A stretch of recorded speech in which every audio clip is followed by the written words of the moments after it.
Y entonces tenemos que recordar la revelación, y específicamente el libro del Apocalipsis, que hace relación a las dos ciudades.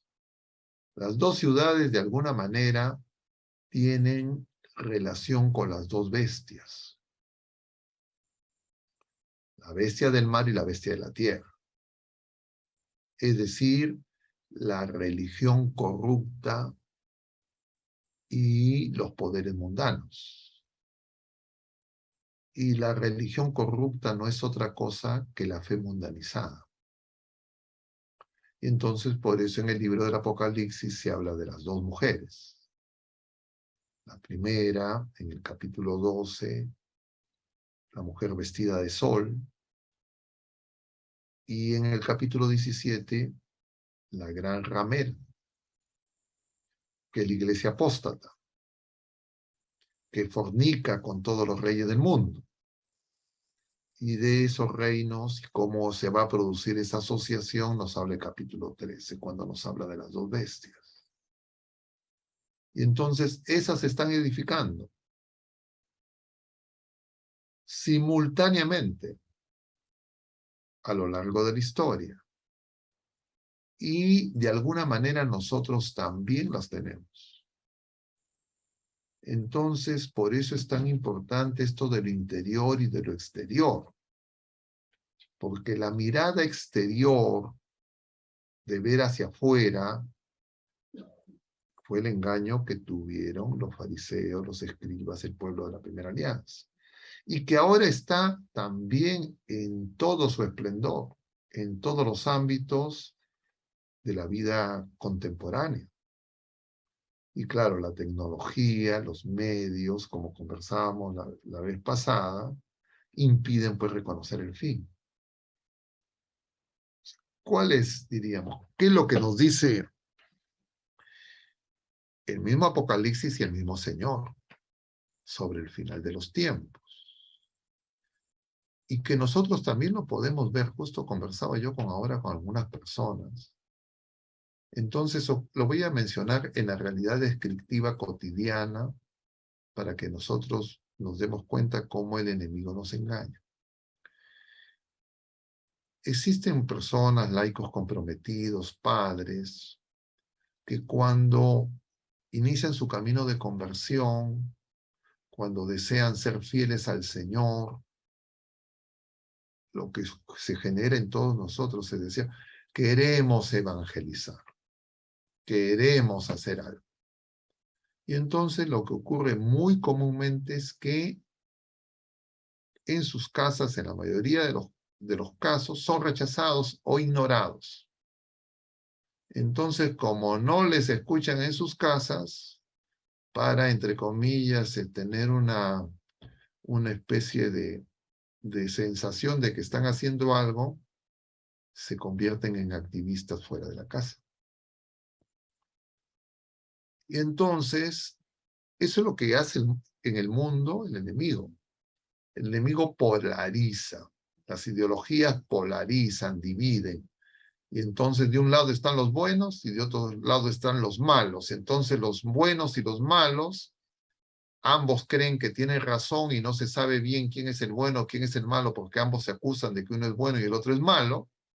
Y entonces se empiezan a atacar. Se atacan, se atacan, se atacan, pero hay gente que no quiere pues esas peleas. Entonces esa gente se va, diríamos, se va sustrayendo de ese enfrentamiento. Y entonces quedan los activistas. En la dinámica contemporánea, diríamos, quedan los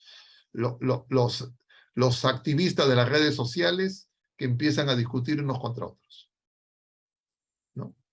No señalemos quién tiene la razón o no quién tiene la razón. Se produce el enfrentamiento. Puede hacer que unos tengan más razón que otros, otros menos, ok. No interesa eso. Lo concreto es que la mayoría de la gente no entra en esa discusión. Y esa discusión les cansa. No quieren esa discusión. Entonces se sustraen y ya no quieren saber con ninguno de los dos. Eso es lo que, por ejemplo, en nuestro país lo hemos vivido muy claramente con estas cosas que se han producido ya más específicamente y más localmente, por ejemplo, en la polarización política, donde los activistas de ambas, con todas sus fragmentaciones que puedan tener, han buscado que, entre comillas, movilizar a unos y a otros, pero la mayoría de la gente está cansado. No quiere saber, ninguno de los dos quiere que todos se vayan.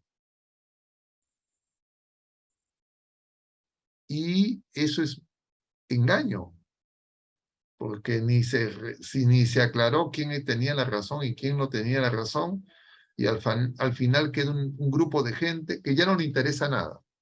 Y ese grupo de gente que no le interesa nada se repliegan sobre sí mismos. Y también en todas estas dinámicas que se dieron, que hemos conversado y hemos mencionado varias veces en estos jueves, que están significados en esos hitos, ¿no? La Reforma Protestante, Luterana, la Revolución Francesa, la Revolución Bolchevique, todos eran atentados contra la fe. Pero claro, la mayoría de la gente no se daba cuenta que era un problema contra la fe. Y hasta ahora no se siguen dando cuenta. Entonces, claro, Lutero, su lema era Jesucristo sí, Iglesia no. La Revolución Francesa era Iglesia no, coincidían y acumula y dice Dios sí, Jesucristo no. Es decir, Dios no ha entrado en la historia, Jesucristo no entra en la historia la hacemos los hombres, nosotros somos los dueños de la viña. Entonces el Dios arquitecto, el Dios, diríamos, de los filósofos, si quieren, el Dios de los masones. Y luego la etapa bolchevique, no hay Dios. Dios es invento del hombre. Entonces, claro, todo eso sigue operando, todas esas dinámicas siguen operando. Y sobre eso se agregan las dinámicas políticas, que en general, diríamos, es, entre comillas, el neomarxismo y el liberalismo, o si quieren ustedes, el globalismo y los patriotas, y lo que estamos viendo en diríamos, en estos disputas en la guerra, ¿no? Entonces, lo que nosotros sabemos es que se va a crear una bestia que va a tener control hegemónico, una bestia del mar, un poder, diríamos, político, que va a encumbrar al anticristo, y que de la falsa religión, de la ramera, va a surgir la bestia de la tierra, que va a actuar conjuntamente con la bestia del mar, y va a quedar un pequeño resto, igual que en el tiempo de la primera alianza, que serán perseguidos por ambos. Y será el Señor quien vence en esa lucha. Y entonces nosotros tenemos que preguntarnos, en medio de esos ruidos, ¿cómo es nuestra oración?